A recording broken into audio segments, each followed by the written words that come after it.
ਹੰਡੈ ਉਨ ਤਤਾਏਂਦਾ, ਪੈਂਦਾ ਲੋੜੈ ਪਟ। ਭਗਤ ਫਰੀਦ ਸਾਹਿਬ ਜੀ ਇੱਥੇ ਸਮਝਾਉਂਦੇ ਨੇ ਕਿ ਮਨੁੱਖ ਜਿਹੜਾ ਬੀਜ ਤਾਂ ਕਿੱਕਰਾਂ ਦੇ ਬੀਜਦਾ ਪਿਆ ਤੇ ਭਾਲਦਾ ਬਜੋਰ ਸ਼ਹਿਰ ਜਿਹੜਾ ਉੱਥੋਂ ਦੀਆਂ ਦਾਖਾਂ ਉਸ ਸਮੇਂ ਮਸ਼ਹੂਰ ਹੋਣਗੀਆਂ ਜਿਹਦਾ ਜ਼ਿਕਰ ਭਗਤ ਫਰੀਦ ਸਾਹਿਬ ਜੀ ਕਰ ਰਹੇ। ਹੁਣ ਦਾਖ ਜਿਹੜੀ ਆ ਉਹ ਖਾਣ ਦੇ ਵਿੱਚ ਮਿੱਠੀ ਹੈ। ਭਾਲਦਾ ਤਾਂ ਸੁੱਖ ਦੇ ਸਾਧਨ ਨੇ, ਭਾਲਦਾ ਤੇ ਇਹ ਹੈ ਜ਼ਿੰਦਗੀ ਦੇ ਵਿੱਚ ਮੇਰੀ ਸੁੱਖ ਬਣਿਆ ਰਵੇ, ਪਰ ਬੀਜਦਾ ਬੀਜ ਕਾਹਦੇ ਪਿਆ? ਕਦੇ ਸਿਮਰਨ ਨਹੀਂ ਕੀਤਾ, ਜਪ ਤਪ ਸੰਜਮ ਧਰਮ ਨਾ ਕਮਾਇਆ, ਸੇਵਾ ਸਾਧ ਨਾ ਜਾਣਿਆ ਹਰ ਰਾਇਆ। ਨਾ ਕਦੇ ਜਪ ਕੀਤਾ ਪ੍ਰਮਾਤਮਾ ਦੀ ਬਾਣੀ ਦਾ, ਨਾ ਕਦੇ ਤਪ ਇੰਦਰੀਆਂ ਦਾ ਕੀਤਾ, ਨਾ ਕੋਈ ਸੰਜਮ ਇੰਦਰੀਆਂ ਦਾ ਰੱਖਿਆ। ਸਤਿਗੁਰੂ ਜੀ ਕਹਿੰਦੇ ਭਾਈ ਨਾ ਜਪ ਕੀਤਾ ਨਾ ਤਪ ਕੀਤਾ ਤੇ ਫਿਰ ਭਾਲਦਾ ਕੀ ਪਿਆ?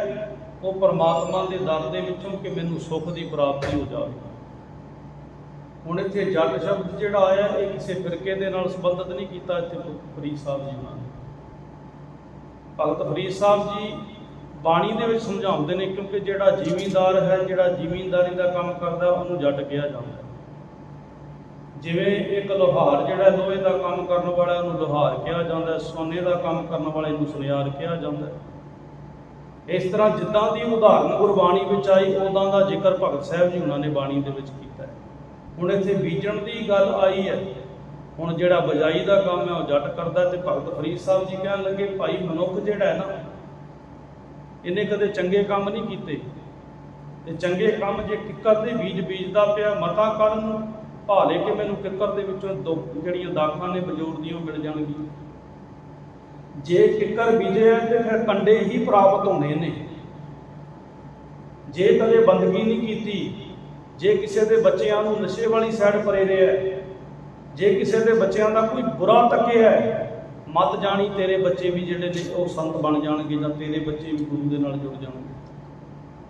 ਜਿਹੋ ਜਿਹਾ ਕਰਮ ਕਰ ਰਹੇ ਆ ਉਹਦਾ ਫਲ ਤੈਨੂੰ ਭੋਗਣਾ ਪਵੇਗਾ। ਹੁਣ ਬੀਜਣ ਵਾਸਤੇ ਤਾਂ ਅਸੀਂ ਇੱਥੇ ਆਏ ਕਾਹਦੇ ਵਾਸਤੇ ਆ? ਇਹ ਜਿਹੜਾ ਸਰੀਰ ਮਿਲਿਆ ਨਾ ਸਾਨੂੰ, ਸਰੀਰ ਧਰਤੀ ਰੂਪ ਸਰੀਰ ਮਿਲਿਆ, ਇਹਦੇ ਵਿੱਚ ਜਿਵੇਂ ਦਾ ਬੀਜ ਤੂੰ ਪਾਵੇਂਗਾ ਉਹੋ ਜਿਹਾ ਫਲ ਤੈਨੂੰ ਪ੍ਰਾਪਤ ਹੋ ਜਾਵੇਗਾ। ਕਰਮ ਧਰਤੀ ਸਰੀਰ ਜੁਗ, ਜੋ ਬੀਜੈ ਸੋ ਪਾਵੇ। ਇਸ ਸਰੀਰ ਰੂਪੀ ਧਰਤੀ ਦੇ ਵਿੱਚ ਜੋ ਵੀ ਕੁਝ ਬੀਜਿਆ ਤੂੰ, ਇਹ ਮਨੁੱਖਾ ਜਨਮ ਹੈ। ਧੰਨ ਸ਼੍ਰੀ ਗੁਰੂ ਅਰਜਨ ਦੇਵ ਮਹਾਰਾਜ ਜੀ ਦਾ ਪਾਵਨ ਸ਼ਬਦ ਪੜ੍ਹਦੇ ਹਾਂ, ਅਬ ਕਲੂ ਆਇਓ ਰੇ ਇੱਕ ਨਾਮ ਬੋਵੋ ਬੋਵੋ। ਹੁਣ ਆਪਾਂ ਕਰਮਾਂ ਤੇ ਗੱਲ ਛੱਡ ਦਿੰਦੇ ਹਾਂ ਕਿ ਕਰਮਾਂ ਦੇ ਵਿੱਚ ਹੈ ਨਹੀਂ, ਜੇ ਕਰਮਾਂ 'ਚ ਹੋਵੇਗਾ ਤੇ ਗੁਰਦੁਆਰੇ ਚਲੇ ਜਾਵਾਂਗੇ। ਜੇ ਰੱਬ ਨੇ ਕੋਈ ਚੰਗਾ ਕਰਮ ਪਹਿਲਾਂ ਲਿਖਿਆ ਹੈ ਤੇ ਤਾਂ ਹੀ ਗੁਰਦੁਆਰਾ ਸਾਹਿਬ ਆਏ। ਤੇ ਜੇ ਆਪਾਂ ਹੁਣ ਵੀ ਇਹ ਗੱਲ ਕਰਮਾਂ ਤੇ ਛੱਡੀਏ ਤੇ ਫਿਰ ਕੁਛ ਬੀਜਿਆ ਤੇ ਹੈ ਹੀ ਨਾ। ਇਹ ਸਮਾਂ ਮਿਲਿਆ ਤੈਨੂੰ, ਇਹਦੇ ਵਿੱਚ ਕੋਈ ਚੰਗਾ ਕੰਮ ਤਾਂ ਬੀਜਦਾ ਹੀ ਨਹੀਂ ਪਿਆ। ਬੀਜ ਤਾਂ ਕਿੱਕਰ ਦੇ ਬੀਜ ਰਹੇ ਆ ਤੇ ਅੰਤ ਸਮੇਂ ਤੂੰ ਭਾਲੇਗਾ ਕਿ ਮੈਨੂੰ ਇੱਥੋਂ ਦਾਖਾਂ ਜਿਹੜੀਆਂ ਬਜੌਰ ਦੀਆਂ ਮਿਲ ਜਾਣ। ਭਗਤ ਸਾਹਿਬ ਜੀ ਕਹਿਣ ਲੱਗੇ ਜ਼ਿੰਦਗੀ ਦੇ ਵਿੱਚ ਕਦੇ ਵੀ ਇਹ ਨਹੀਂ ਹੋ ਸਕਦਾ, ਜਿਵੇਂ ਦਾ ਬੀਜ ਪਾ ਰਹੇ ਆ ਫਲ ਉਹੋ ਜਿਹੇ ਮਿਲਣੇ ਨੇ। ਜੈਸਾ ਬੀਜੈ ਸੋ ਲੁਣੈ ਕਰਮਾ ਸੰਧੜਾ ਖੇਤ। ਇੱਥੇ ਜਿਵੇਂ ਦਾ ਕੁਝ ਬੀਜ ਰਹੇ ਆ ਉਹੋ ਜਿਹਾ ਤੈਨੂੰ ਵੱਢਣਾ ਪੈਣਾ। ਜਦੋਂ ਰਾਜੇ ਜਹਾਂਗੀਰ ਨੇ ਪੁੱਛਿਆ ਨਾ ਆਪਣੇ ਜਿਹੜੇ ਨਜ਼ੂਮੀ ਸੀ ਵੱਡੇ ਵੱਡੇ, ਉਹਨਾਂ ਨੂੰ ਪੁੱਛਿਆ ਕਿ ਮੈਨੂੰ ਰਾਜ ਭਾਗ ਕਿੱਦਾਂ ਮਿਲਿਆ, ਕਿ ਇਹ ਰਾਜ ਭਾਗ ਜਿਹੜਾ ਮੈਨੂੰ ਮਿਲਣ ਦਾ ਕਾਰਨ ਕੀ ਸੀ। ਜਿਹੜੇ ਟੇਵੇ ਲਾਉਣ ਵਾਲੇ ਉਹਨਾਂ ਟੇਵੇ ਲਾਏ, ਉਹ ਕਹਿਣ ਲੱਗੇ ਰਾਜਾ ਦੱਸ ਤਾਂ ਤੈਨੂੰ ਦਿੰਦੇ ਆ ਕਿ ਤੈਨੂੰ ਰਾਜ ਭਾਗ ਕਿੱਦਾਂ ਮਿਲਿਆ, ਮਤਲਬ ਬਾਅਦ ਦੇ ਵਿੱਚ ਸਾਨੂੰ ਦੁੱਖ ਦੇਣ ਲੱਗ ਜਾਵੇ। ਕਹਿਣ ਲੱਗਾ ਨਹੀਂ ਮੈਨੂੰ ਤੁਸੀਂ ਦੱਸੋ ਕਿ ਮੈਨੂੰ ਰਾਜ ਭਾਗ ਮਿਲਿਆ ਕਿਵੇਂ ਹੈ। ਜੈਸਾ ਬੀਜੈ ਸੋ ਲੁਣੈ। ਉਹ ਕਹਿਣ ਲੱਗੇ ਜਦੋਂ ਇੱਕ ਮੇਲਾ ਹੁੰਦਾ ਸੀ ਕੁੰਭ ਦਾ, ਜਿਹੜਾ 12 ਸਾਲ ਬਾਅਦ ਲੱਗਦਾ, ਬੜਾ ਪੁਰਾਤਨ ਮੇਲਾ। ਇੱਥੇ ਹਰੇਕ ਬੰਦਾ ਜਿਹੜਾ ਆਪਣੀ ਸਮਰੱਥਾ ਦੇ ਮੁਤਾਬਕ ਜਿਹੜਾ ਦਾਨ ਕਰਦਾ ਸੀ। ਤੇ ਤੂੰ ਪਿਛਲੇ ਜਨਮ ਦੇ ਵਿੱਚ ਇੱਕ ਘਾਈ ਸੀ, ਘਾਹ ਖੋਤਰ ਦਾ ਸੀ, ਤੇ ਤੇਰੇ ਮਨ ਦੇ ਵਿੱਚ ਵੀ ਇਹ ਚਾਹਨਾ ਬਣੀ ਕਿ ਮੈਂ ਵੀ ਦਾਨ ਕਰਾਂ, ਕਿ ਮੈਨੂੰ ਵੀ ਕੁਝ ਦਾਨ ਕਰਨਾ ਚਾਹੀਦਾ, ਤੇ ਤੇਰੇ ਕੋਲ ਕੁਝ ਵੀ ਨਹੀਂ ਹੈ ਸੀ ਉਸ ਸਮੇਂ। ਤੇਰਾ ਸਿਰਫ ਗੁਜ਼ਾਰਾ ਸੀ ਇੱਕ ਪੱਲੀ ਤੇ ਦਾਤਰੀ ਜਿਹੜੀ, ਜਿਹਦੇ ਨਾਲ ਤੂੰ ਘਾਹ ਵੱਢਦਾ ਸੀ, ਘਾਹ ਜਿਹੜਾ ਵੱਢ ਕੇ ਉਹ ਵੇਚ ਕੇ ਤੇ ਗੁਜ਼ਾਰਾ ਕਰਦਾ ਸੀ। ਤੇ ਤੂੰ ਸੋਚਿਆ ਕਿ ਕੁਛ ਨਾ ਕੁਛ ਤਾਂ ਦਾਨ ਕਰਨਾ ਚਾਹੀਦਾ। ਹੁਣ ਦਾਨ ਕਰਨ ਵਾਸਤੇ ਤੇਰੇ ਕੋਲ ਨਾ ਪੈਸਾ ਸੀ ਤੇ ਨਾ ਕੋਈ ਤੇਰੇ ਕੋਲ ਵਸਤੂ ਸੀ। ਤੂੰ ਜਿਹੜੀ ਇਹ ਪੱਲੀ ਤੇ ਦਾਤਰੀ ਇਹੀ ਦਾਨ ਦੇ ਵਿੱਚ ਦੇ ਦਿੱਤੀ।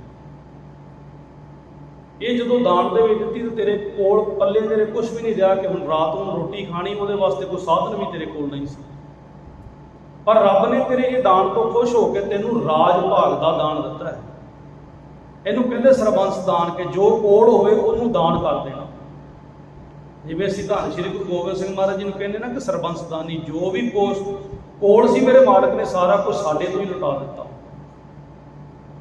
ਕਹਿਣ ਲੱਗੇ ਜਦੋਂ ਤੂੰ ਇਦਾਂ ਦਾ ਦਾਨ ਕੀਤਾ ਨਾ, ਉਹ ਰੱਬ ਨੇ ਖੁਸ਼ ਹੋ ਕੇ ਇਹ ਦਾਨ ਦੇ ਬਦਲੇ ਤੈਨੂੰ ਰਾਜ ਭਾਗ ਦਿੱਤਾ ਹੈ। ਪਰ ਉਹ ਰਾਜ ਭਾਗ ਤਾਂ ਮਿਲ ਗਿਆ, ਅੱਗੇ ਤੇ ਆ ਕੇ ਫਿਰ ਕੰਡੇ ਹੀ ਬੀਜੇ ਨੇ ਨਾ। ਹੁਣ ਸਾਨੂੰ ਜੋ ਕੁਛ ਇਹ ਰੱਬ ਦੇ ਰਿਹਾ, ਬੰਦਗੀ ਦੀ ਦਾਤ ਦੇ ਰਿਹਾ, ਕੋਈ ਰੱਬ ਦਾ ਨਾਮ ਅਸੀਂ ਲੈ ਰਹੇ ਹਾਂ, ਇਹ ਕੋਈ ਸਾਡਾ ਪਿਛਲਾ ਬੀਜਿਆ ਹੋਇਆ ਕਰਮ ਹੈ, ਜਿਹਦੇ ਕਰਕੇ ਅਸੀਂ ਗੁਰੂ ਦੇ ਦਰ ਦੇ ਉੱਤੇ ਬੈਠੇ ਹੋਏ ਹਾਂ। ਮਤਾਂ ਅਸੀਂ ਮਨ ਦੇ ਵਿੱਚ ਹੰਕਾਰ ਕਰ ਲਈਏ ਕਿ ਸਾਡੀ ਕੋਈ ਰਹਿਮਤ ਹੈ, ਅਸੀਂ ਕੋਈ ਆਪਦੀ ਮਰਜ਼ੀ ਦੇ ਨਾਲ ਆ ਰਹੇ ਹਾਂ। ਨਹੀਂ, ਸਤਿਗੁਰੂ ਜੀ ਕਹਿੰਦੇ ਭਾਈ ਇਹ ਤੈਨੂੰ ਸਰੀਰ ਮਿਲਿਆ, ਕਲਯੁਗ ਦਾ ਸਮਾਂ ਮਿਲਿਆ, ਇਹਦੇ ਵਿੱਚ ਚੰਗੇ ਬੀਜ ਜਿਹੜੇ ਨੇ ਉਹ ਬੀਜਣੇ ਕਰ। ਖਰੇ ਕੱਲ ਪਰਸੋਂ ਦੀ ਖਬਰ ਚੱਲ ਰਹੀ ਹੈ, ਕੈਨੇਡਾ ਦੀ ਧਰਤੀ ਤੋਂ ਜਿਹੜੇ ਆਪਣੇ ਮੈਨੂੰ ਲੱਗਦਾ ਪੰਜਾਬ ਦੇ ਤਕਰੀਬਨ 119 ਮੁੰਡੇ ਡਿਪੋਰਟ ਕੀਤੇ ਨੇ। ਉਹ ਜਿਹੋ ਜਿਹਾ ਕਰਮ ਉਹਨਾਂ ਨੇ ਬੀਜਿਆ ਉਹੋ ਜਿਹਾ ਫਲ ਉਹਨਾਂ ਨੂੰ ਮਿਲ ਗਿਆ। ਉੱਥੇ ਆਪਸ ਦੇ ਵਿੱਚ ਲੜਾਈਆਂ ਕਰਨੀਆਂ, ਝਗੜੇ ਕਰਨੇ, ਜੋ ਕੁਝ ਬੀਜਦੇ ਆ ਵੱਢਣਾ ਤੇ ਉਹੀ ਪੈਣਾ ਹੈ ਨਾ। ਜੇ ਅਸੀਂ ਮਾਫ ਕਰਨਾ, ਜਦੋਂ ਅਸੀਂ ਜੇ ਗੁਰਦੁਆਰਾ ਸਾਹਿਬ ਆ ਕੇ ਵੀ ਜੇ ਅਸੀਂ ਇਹੋ ਜਿਹੀਆਂ ਗਲਤੀਆਂ ਕਰਦੇ ਹਾਂ ਤੇ ਫਿਰ ਉਹਦਾ ਫਲ ਜਿਹੜਾ ਸਾਨੂੰ ਫਿਰ ਉਦਾਂ ਦਾ ਹੀ ਮਿਲਣਾ ਹੈ।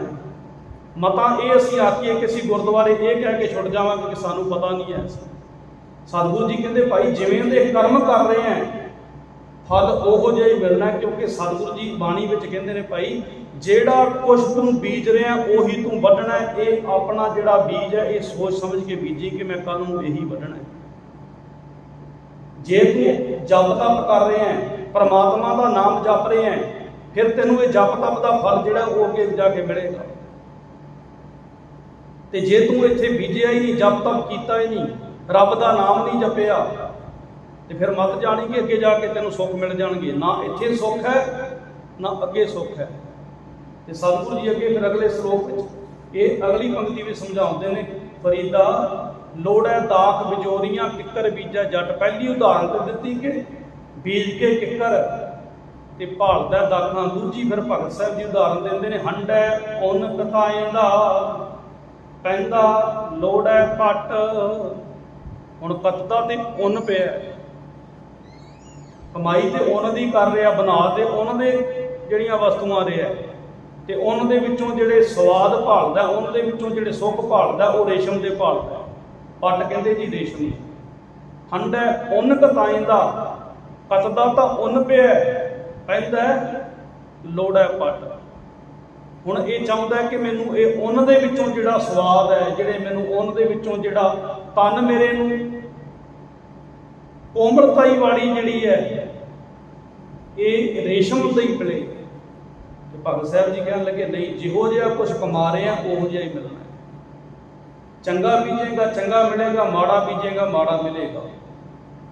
ਤੇ ਭਗਤ ਸਾਹਿਬ ਜੀ ਅੱਗੇ ਅਗਲੇ ਸ਼ਲੋਕ ਦੇ ਵਿੱਚ ਸਮਝਾਉਂਦੇ ਨੇ, ਫਰੀਦਾ ਗਲੀਏ ਚਿੱਕੜ ਦੂਰ ਘਰ ਨਾਲ ਪਿਆਰੇ ਨੇਹ ਚੱਲਾ ਤਾਂ ਭੀਜੈ ਕੰਬਲੀ ਰਾਹਾਂ ਤਾਂ ਟੁੱਟੈ ਨੇਹੋ। ਹੁਣ ਇੱਥੇ ਭਗਤ ਸਾਹਿਬ ਜੀ ਜ਼ਿਕਰ ਕਰ ਰਹੇ ਨੇ ਪਰਮਾਤਮਾ ਦੇ ਨਾਲ ਨੇਹ ਦਾ, ਪਰ ਕਰਮ ਜਿਹੜਾ ਸਾਰੇ ਸ਼ਬਦਾਂ ਦਾ ਸ਼ਲੋਕਾਂ ਦਾ ਭਗਤ ਸਾਹਿਬ ਜੀਆਂ ਦਾ ਉਹੀ ਚੱਲ ਰਿਹਾ।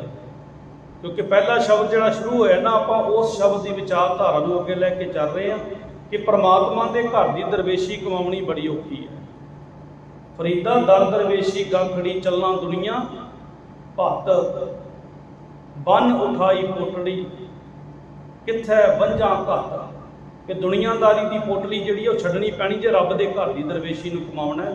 ਰੱਬ ਦੇ ਘਰ ਦੀ ਦਰਵੇਸ਼ੀ ਕਮਾਉਣੀ ਬੜੀ ਔਖੀ ਹੈ। ਭਗਤ ਫਰੀਦ ਸਾਹਿਬ ਜੀ ਕਹਿਣ ਲੱਗੇ ਗਲੀ ਦੇ ਵਿੱਚ ਚਿੱਕੜ ਹੈ ਤੇ ਪਿਆਰੇ ਦੇ ਨਾਲ ਨੇਹ ਵੀ ਇੰਨਾ ਹੈ ਤੇ ਜੇ ਮੈਂ ਅੱਗੇ ਪੈਰ ਪੱਟਦਾ ਆ ਤੇ ਮੇਰੇ ਪੈਰ ਜਿਹੜੇ ਨੇ ਚਿੱਕੜ ਵਿੱਚ ਜਿਹੜੇ ਗੰਦੇ ਹੁੰਦੇ ਨੇ ਤੇ ਮੇਰੀ ਕੰਬਲੀ ਜਿਹੜੀ ਉਹ ਭਿੱਜਦੀ ਪਈ ਹੈ। ਫਰੀਦਾ ਗਲੀਏ ਚਿੱਕੜ ਦੂਰ ਘਰ, ਉਹ ਪਿਆਰੇ ਦਾ ਘਰ ਵੀ ਬੜੀ ਦੂਰ ਹੈ, ਉਹ ਪ੍ਰਮਾਤਮਾ ਦਾ ਘਰ ਵੀ ਬੜੀ ਦੂਰ ਹੈ। ਚੱਲਾਂ ਤਾਂ ਭਿੱਜੈ ਕੰਬਲੀ, ਜੇ ਮੈਂ ਜਾਣਾ ਤੇ ਉੱਤੇ ਲਈ ਹੋਈ ਜਿਹੜੀ ਕੰਬਲੀ ਹੈ ਉਹ ਵੀ ਮੇਰੀ ਭਿੱਜਦੀ ਹੈ ਤੇ ਜੇ ਮੈਂ ਘਰ ਬਹਿ ਜਾਂਦਾ ਤੇ ਮੇਰਾ ਨੇਹ ਰੱਬ ਦੇ ਨਾਲ ਟੁੱਟਦਾ। ਹੁਣ ਕਿੱਦਾਂ ਦਾ ਪਿਆਰ ਹੈ ਪ੍ਰਮਾਤਮਾ ਦੇ ਨਾਲ ਕਿ ਜੇ ਰਸਤੇ ਵਿੱਚ ਤੁਰਦਾ ਤੇ ਮੇਰੀ ਕੰਬਲੀ ਭਿੱਜਦੀ ਹੈ, ਜੇ ਮੈਂ ਘਰ ਬਹਿ ਜਾਂਦਾ ਤੇ ਮੇਰਾ ਨੇਹ ਟੁੱਟਦਾ ਰੱਬ ਦੇ ਨਾਲ। ਇੱਥੇ ਹੁਣ ਭਗਤ ਸਾਹਿਬ ਜੀ ਹੁਣੀ ਸਾਨੂੰ ਇਹ ਜਿਹੜੀ ਉਦਾਹਰਨ ਦਿੱਤੀ ਹੈ ਨਾ ਚਿੱਕੜ ਦੀ, ਗਲੀ ਦੇ ਵਿੱਚ ਚਿੱਕੜ, ਸਾਨੂੰ ਸਮਝ ਆ ਗਈ। ਨੇਹ ਦੀ ਸਾਨੂੰ ਸਮਝ ਆ ਗਈ ਕਿ ਜੇ ਗਲੀ ਦੇ ਵਿੱਚ ਪਾਣੀ ਚਿੱਕੜ ਭਰਿਆ ਹੋਇਆ ਤਾਂ ਰੱਬ ਦੇ ਘਰ ਦੇ ਵਿੱਚ ਆਉਣਾ ਬੜਾ ਔਖਾ ਹੈ, ਗੁਰਦੁਆਰਾ ਸਾਹਿਬ ਵੀ ਆਉਣਾ ਬੜਾ ਔਖਾ ਹੋ ਜਾਂਦਾ ਹੈ। ਤੇ ਇੱਥੇ ਨੇਹ ਦੀ ਗੱਲ ਕੀਤੀ ਕਿ ਸਾਡੇ ਜਿਹੜੇ ਇਹ ਗਲੀਆਂ ਗੀਆਂ, ਸਾਡੇ ਜਿਹੜੇ ਇੰਦਰੇ ਨੇ, ਸਾਡੀਆਂ ਇੰਦਰੇ ਰੂਪ ਗਲੀਆਂ ਦੇ ਵਿੱਚ ਚਿੱਕੜ ਬੜਾ ਹੈ। ਇਹ ਨੇਤਰਾਂ ਦੇ ਵਿੱਚ ਬੜਾ ਚਿੱਕੜ ਹੈ ਸਾਡੇ।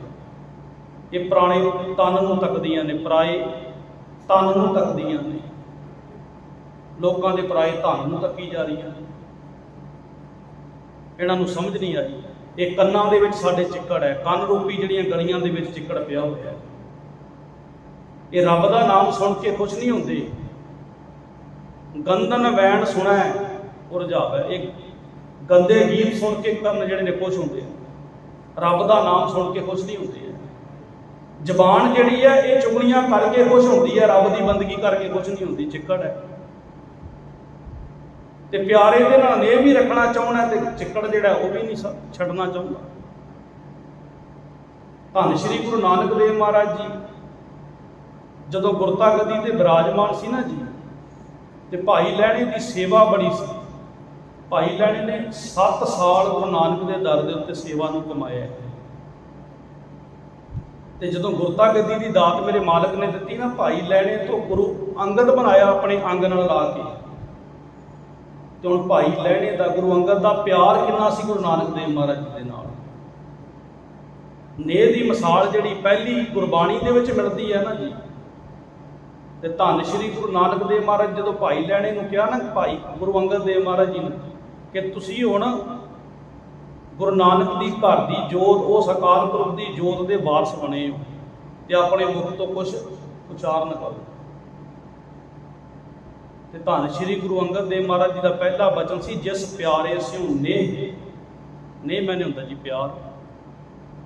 ਜਿਸ ਪਿਆਰੇ ਸਿਉ ਨੇਹ ਤਿਸ ਆਗੈ ਮਰ ਚੱਲੀਐ, ਤ੍ਰਿਗ ਜੀਵਨ ਸੰਸਾਰ ਤਾਂ ਕਿ ਪਾਛੈ ਜੀਵਨਾ। ਜਿਹੜੇ ਪਿਆਰੇ ਨਾਲ ਨੇਹ ਹੋਵੇ ਨਾ, ਉਹ ਪਿਆਰੇ ਦੇ ਰਹਿੰਦਿਆਂ ਸਰੀਰ ਖਤਮ ਹੋ ਜਾਵੇ ਤੇ ਬੜੀ ਵੱਡੀ ਗੱਲ, ਵਧੀਆ ਗੱਲ ਹੈ। ਤੇ ਜੇ ਉਹ ਪਿਆਰੇ ਤੋਂ ਬਿਨਾਂ ਜੀਣਾ ਪੈ ਜਾਏ ਤੇ ਫਿਰ ਇਹ ਜੀਵਨ ਨੂੰ ਤ੍ਰਿਗਾਕਾਰ ਹੈ, ਇਹੋ ਜਿਹੇ ਜੀਵਨ ਨੂੰ। ਤੇ ਹੁਣ ਪਿਆਰਾ ਤੇ ਸਾਨੂੰ ਵੀ ਆਵਾਜ਼ਾਂ ਮਾਰਦਾ ਰੋਜ਼, ਸਾਨੂੰ ਵੀ ਅੰਮ੍ਰਿਤ ਵੇਲੇ ਆਵਾਜ਼ਾਂ ਮਾਰ ਰਿਹਾ, ਆਵੋ ਸਿੱਖ ਸਤਿਗੁਰ ਕੇ ਪਿਆਰਿਓ ਗਾਵੋ ਸੱਚੀ ਬਾਣੀ। ਇਹ ਬਾਣੀ ਨੇ ਤੁਹਾਡਾ ਜੀਵਨ ਸਵਾਰਨੇ ਆ ਕੇ ਗਾਵੋ ਬਾਣੀ ਨੂੰ। ਪਰ ਸਾਡਾ ਨੇਹ ਨਹੀਂ ਹੈ, ਰੱਬ ਦੇ ਨਾਲ ਸਾਡਾ ਨੇਹ ਨਹੀਂ, ਸਾਡਾ ਚਿੱਕੜ ਦੇ ਨਾਲ ਨੇਹ ਬਣਿਆ ਹੋਇਆ। ਘੰਟਾ ਵਧੀ ਅਸੀਂ ਸੱਥਾਂ ਦੇ ਵਿੱਚ ਤਾਂ ਬਹਿ ਜਾਵਾਂਗੇ, ਘੰਟਾ ਵਧੀ ਅਸੀਂ ਘਰ ਦੇ ਵਿੱਚ ਬਹਿ ਕੇ ਚੁਗਲੀਆਂ ਤੇ ਕਰ ਲਵਾਂਗੇ, ਪਰ ਪਿਆਰੇ ਦੇ ਨੇਹ ਦੀ ਗੱਲ ਨਹੀਂ ਅਸੀਂ ਕਰਾਂਗੇ। ਧੰਨ ਸ਼੍ਰੀ ਗੁਰੂ ਨਾਨਕ ਦੇਵ ਮਹਾਰਾਜ ਜੀ ਜਦੋਂ ਆਪਣੇ ਘਰ ਦੇ ਵਿੱਚ ਸੀ ਨਾ ਜੀ, ਹਜੇ ਉਮਰ ਛੋਟੀ ਸੀ ਗੁਰੂ ਨਾਨਕ ਦੇਵ ਮਹਾਰਾਜ ਜੀ, ਤੇ ਸਤਿਗੁਰੂ ਜੀ ਬਿਰਹਾ ਦੇ ਵਿੱਚ ਰਾਤ ਨੂੰ ਹੋਕੇ ਲੈ ਰਹੇ ਸੀ। ਤੇ ਜਦੋਂ ਧੰਨ ਸ਼੍ਰੀ ਗੁਰੂ ਨਾਨਕ ਦੇਵ ਮਹਾਰਾਜ ਜੀ ਦੀ ਮਾਤਾ ਰਾਤ ਨੂੰ ਉੱਠੀ, ਕਿਉਂਕਿ ਮਾਵਾਂ ਨੂੰ ਫਿਕਰ ਹੁੰਦਾ ਬੱਚਿਆਂ ਦਾ, ਤੇ ਜਦੋਂ ਸਤਿਗੁਰੂ ਧੰਨ ਸ਼੍ਰੀ ਗੁਰੂ ਨਾਨਕ ਦੇਵ ਮਹਾਰਾਜ ਜੀ ਦੇ ਕੋਲ ਆਏ ਤੇ ਸਤਿਗੁਰੂ ਦੇ ਮੁਖ ਦੇ ਵਿੱਚੋਂ ਉਸ ਪਰਮਾਤਮਾ ਨੂੰ ਪੁਕਾਰਨ ਦੀ ਜਿਹੜੀ ਆਵਾਜ਼ ਸੀ ਆ ਰਹੀ, ਸਤਿਗੁਰੂ ਜੀ ਦੇ ਨੇਤਰ ਜਿਹੜੇ ਸੀ ਉਹ ਜਲ ਦੇ ਨਾਲ ਸੇਜਲ ਸਨ। ਤੇ ਮਾਂ ਦਾ ਸੁਭਾਅ ਹੁੰਦਾ ਜਦੋਂ ਬੱਚਿਆਂ ਨੂੰ ਦੁੱਖ ਹੋਵੇ ਤੇ ਮਾਂ ਸਭ ਤੋਂ ਪਹਿਲਾਂ ਜਿਹੜੀ ਹੈ ਦੁਖੀ ਹੋ ਜਾਂਦੀ ਹੈ। ਤੇ ਜਦੋਂ ਮਾਂ ਨੇ ਪੁੱਛਿਆ ਨਾ, ਪੁੱਤਰ ਕੀ ਗੱਲ ਹੈ, ਕਹਿਣ ਲੱਗਾ ਉਸ ਪਿਆਰੇ ਦੀ ਯਾਦ ਵਿੱਚ। ਤੇ ਧੰਨ ਸ਼੍ਰੀ ਗੁਰੂ ਨਾਨਕ ਦੇਵ ਮਹਾਰਾਜ ਜੀ ਨੇ ਉੱਥੇ ਉਦਾਹਰਨ ਕੀ ਦਿੱਤੀ ਮਾਂ ਨੂੰ, ਰੈਣ ਬਬੀਹਾ ਬੋਲਿਆ ਮੇਰੀ ਮਾਏ, ਕਿ ਜਿਹੜਾ ਬਬੀਹਾ ਮਾਂ ਮੇਰੀ ਉਹ ਆਵਾਜ਼ ਸੁਣ। ਉਹ ਬਬੀਹਾ ਜਿਹੜਾ ਪ੍ਰਿਯੋ ਪ੍ਰਿਯੋ ਦੀ ਲਾਟ ਲਾਈ ਹੋਈ ਉਹਨੇ, ਉਹ ਆਪਣੇ ਪ੍ਰੀਤਮ ਨੂੰ ਪੁਕਾਰਦਾ ਪਿਆ। ਹੁਣ ਬਬੀਹੇ ਦੀ ਪ੍ਰੀਤ ਕਾਹਦੇ ਨਾਲ ਹੈ? ਸਵੰਤੀ ਬੂੰਦ ਦੇ ਨਾਲ। ਜਦੋਂ ਆਕਾਸ਼ ਚੋਂ ਬੂੰਦਾਂ ਪੈਣੀਆਂ, ਇੱਕ ਸਵੰਤੀ ਬੂੰਦ ਬਬੀਹੇ ਦੇ ਮੂੰਹ ਵਿੱਚ ਪਈ ਤੇ ਉਹਦਾ ਜਿਹੜਾ ਬੋਲਣਾ ਉਹ ਸ਼ਾਂਤ ਹੋ ਜਾਂਦਾ ਹੈ। ਤੇ ਧੰਨ ਸ਼੍ਰੀ ਗੁਰੂ ਨਾਨਕ ਦੇਵ ਮਹਾਰਾਜ ਜੀ ਕਹਿਣ ਲੱਗੇ, ਮਾਤਾ ਉਹ ਬਬੀਹੇ ਦੀ ਤੜਪ ਤੇ ਕੁਛ ਦੇਰ ਦੀ ਹੈ, ਸਾਡੀ ਤੇ ਪਤਾ ਨਹੀਂ ਕਿੰਨੇ ਕੁ ਯੁੱਗਾਂ ਦੀ, ਕਿੰਨੇ ਕੁ ਜਨਮਾਂ ਦੀ ਤੜਪ ਹੈ ਉਹ ਪਰਮਾਤਮਾ ਦੇ ਕੋਲੋਂ। ਇਸ ਕਰਕੇ ਸਾਨੂੰ ਨੀਂਦ ਨਹੀਂ ਮਾਤਾ ਪੈ ਰਹੀ। ਫਿਰ ਜਦੋਂ ਵੈਦ ਬੁਲਾਇਆ ਨਾ, ਤੇ ਧੰਨ ਸ਼੍ਰੀ ਗੁਰੂ ਨਾਨਕ ਦੇਵ ਮਹਾਰਾਜ ਜੀ ਦਾ ਸ਼ਬਦ ਆਉਂਦਾ ਹੈ, ਵੈਦ ਬੁਲਾਇਆ ਵੈਦਗੀ ਪਕੜ ਢੰਡੋਲੇ ਬਾਂਹ। ਹੁਣ ਵੈਦ ਦਾ ਕੰਮ ਹੈ, ਵੈਦ ਨੇ ਬਾਂਹ ਫੜ ਕੇ ਜਦੋਂ ਦਰਦ ਵੇਖਿਆ ਕਿ ਪ੍ਰੋਬਲਮ ਕੀ ਹੈ, ਤੇ ਧੰਨ ਸ਼੍ਰੀ ਗੁਰੂ ਨਾਨਕ ਦੇਵ ਮਹਾਰਾਜ ਜੀ ਕਹਿਣ ਲੱਗੇ, ਭੋਲਾ ਵੈਦ ਨਾ ਜਾਣਈ ਕਰਕ ਕਲੇਜੇ। ਜਿਹਨਾਂ ਦੇ ਕਲੇਜੇ ਵਿੱਚ ਪਰਮਾਤਮਾ ਨੂੰ ਮਿਲਣ ਦੀ ਦਰਦ ਹੋਵੇ, ਉਹ ਫਿਰ ਬਾਹਰ ਦੀਆਂ ਦਰਦਾਂ ਜਿਹੜੀਆਂ ਨੇ, ਬਾਹਰ ਦੇ ਡਾਕਟਰ ਜਿਹੜੇ ਉਹਦਾ ਇਲਾਜ ਨਹੀਂ ਕਰ ਸਕਦੇ।